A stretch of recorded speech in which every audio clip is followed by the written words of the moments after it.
Hello students, in our last video, we have learnt about the meaning and determinants of demand. And in today's video, we will talk about a very interesting topic, that is law of demand. So let's begin with recalling the factors affecting demand.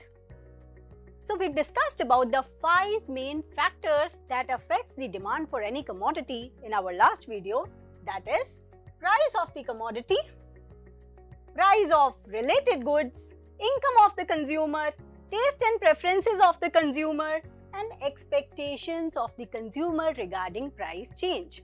So the very first factor that affects the demand for any commodity is price of the commodity. सबसे पहला factor जो हमारी demand को affect करता है वो होता है उस कमोडिटी का प्राइस जिसे हम खरीदना चाहते हैं। और ये जो बाकी के फैक्टर्स होते हैं इनको हम एक नाम दे देते हैं, फैक्टर्स अदर देन प्राइस या अदर फैक्टर्स अफेक्टिंग डिमांड। ये सारे फैक्टर्स भी डिमांड को अफेक्ट करते हैं, लेकिन जब हम लॉ ऑफ डिमांड को स्टडी करते हैं तो हम इन सभी फैक्टर्स को कांस्टेंट अज्यूम कर लेते हैं और फोकस करते हैं relationship between price of the commodity and quantity demanded. आइए अब लॉ ऑफ डिमांड को डिटेल में समझते हैं। अच्छा ये बताइए, जब आप कोई प्रोडक्ट खरीदने मार्केट जाते हैं तो आप उस प्रोडक्ट को कम प्राइस पे ज्यादा खरीदना चाहेंगे या ज्यादा प्राइस पर? Obviously we all like to buy more at a less price. So there exists an inverse relationship between the price of the commodity and its quantity demanded, assuming all other factors affecting demand remaining constant. तो जो price को छोड़कर बाकी factors थे, जैसे कि price of related good, income of the consumer, taste and preferences, expectation, अगर हम इन सभी फैक्टर्स को कांस्टेंट अज्यूम कर लें, मतलब इनमें कोई चेंज ना हो, तो हम कह सकते हैं कि प्राइस और क्वांटिटी डिमांडेड में इनवर्स या नेगेटिव रिलेशनशिप होता है। मींस जब प्राइस इंक्रीज करेंगे डिमांड फॉल करेगी and vice versa. So what is law of demand? Law of demand shows the inverse relationship between price and quantity demanded, keeping other factors constant. Now, let's understand this concept with the help of a table or a schedule. Demand schedule shows the quantity demanded at different prices and it is used to create a demand curve. जैसे कि आप इस table को देख रहे हैं, अगर इस टेबल में आप प्राइस को देखिए, प्राइस इंक्रीज हो रहा है, price is constantly increasing, 5, 10, 15, 20 price increase हो रहा है। लेकिन अगर आप क्वांटिटी डिमांडेड को देखें तो ये कॉन्स्टेंटली फॉल कर रही है, 30, 20, 15, 10. So quantity demanded is falling. So what this table is showing? This table is showing an inverse relationship between price and quantity demanded.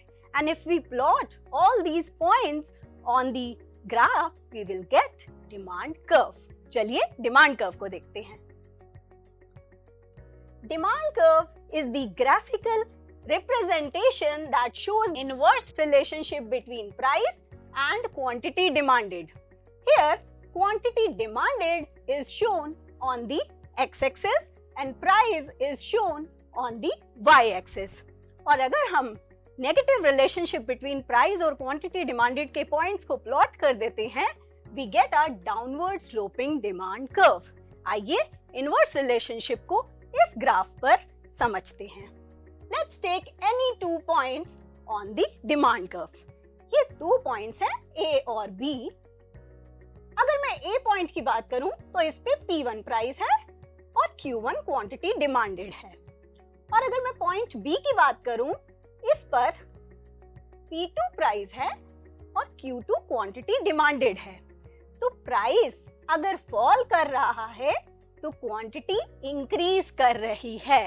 When price is falling, quantity demanded is rising or vice versa. So whenever there is an inverse relationship between any two variables, we get our downward sloping curve.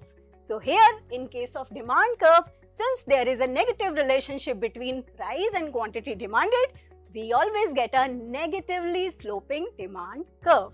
तो अभी तक हमने बात की कि जब price fall होता है तो डिमांड इंक्रीज होती है, बट क्या आपने कभी सोचा है कि ऐसा होता क्यों है? Why a demand curve is a negative sloping curve? Why we buy more at a lower price? What are the reasons behind law of demand? So let's discuss these reasons one by one. There are four main reasons, that is substitution effect, income effect, additional consumers and different uses. Let's discuss each in detail.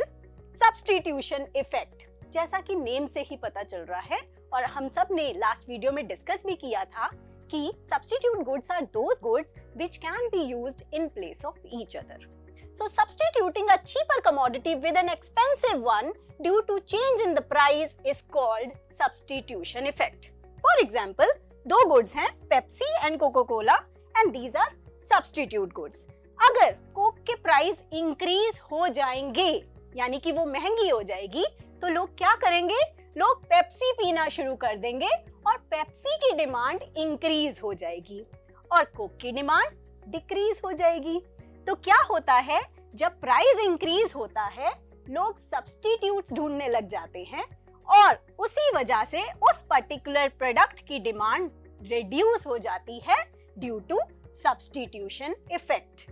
Now let's talk about income effect.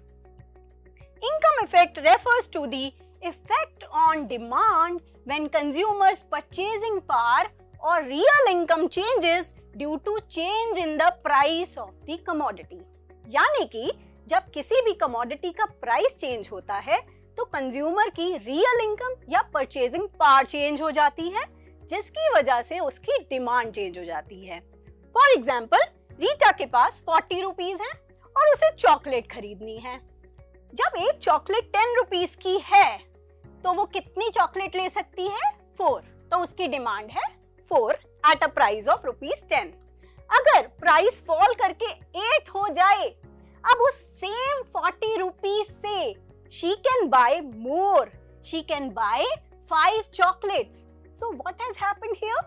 Price के decrease होने की वजह से consumer की real income या purchasing power increase हो गई है. उसी 40 रुपीज से अब वो ज्यादा खरीद सकता है जिसकी वजह से डिमांड इंक्रीज हो जाती है.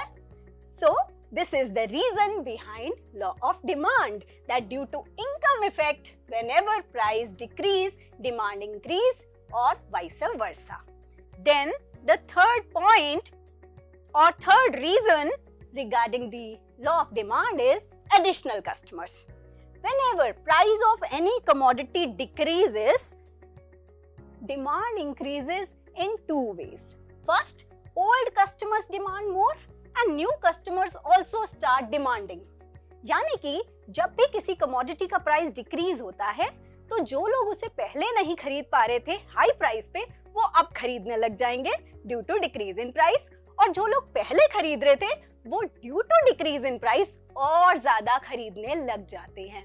फॉर एग्जाम्पल, जब गोल्ड सस्ता हो जाता है तो जो लोग पहले गोल्ड नहीं खरीद पा रहे थे वो भी खरीदने लग जाते हैं और जो लोग पहले खरीद रहे थे वो और ज्यादा डिमांड करने लग जाते हैं. तो जब भी प्राइस फॉल करता है due to increase in the number of consumers, demand increases. So this is also a reason behind law of demand. Then we have another reason, which is different uses of a commodity. There are various commodities which have multiple uses like milk, electricity, etc. Whenever price of these commodities increases, we use them only for the very important purpose and buy less of it. And whenever price of these types of commodities falls, we use them in various ways and demand increase. For example, अगर milk सस्ता हो जाए तो हम उसको multiple तरीके से use करेंगे. दही बनाना, मक्खन बनाना, पनीर बनाना, चाय, कॉफी एक्सेट्रा. लेकिन अगर मिल्क महंगा हो जाएगा तो हम उसे सिर्फ और सिर्फ इम्पोर्टेंट पर्पस के लिए यूज करेंगे, may be only for drinking milk और मेकिंग टी, कॉफी एक्सेट्रा। तो जब प्राइस इंक्रीज हो जाता है तो डिमांड कम हो जाती है, हम उसे कम यूज करेंगे, और जब प्राइस फॉल हो जाता है तो डिमांड इंक्रीज हो जाती है, क्योंकि हम उसे वेरियस वेज में यूज करने लग जाते हैं। So that's all about reasons of law of demand. Now there is a task for you. You have to think about some products in which whenever their price decrease, they become more popular. And why do you think this happens? Quote your own examples from your own experiences to support your answer. So I hope in today's video, you must have understood about the law of demand and various reasons behind it. See you again in the next session. Till then, keep learning and take care.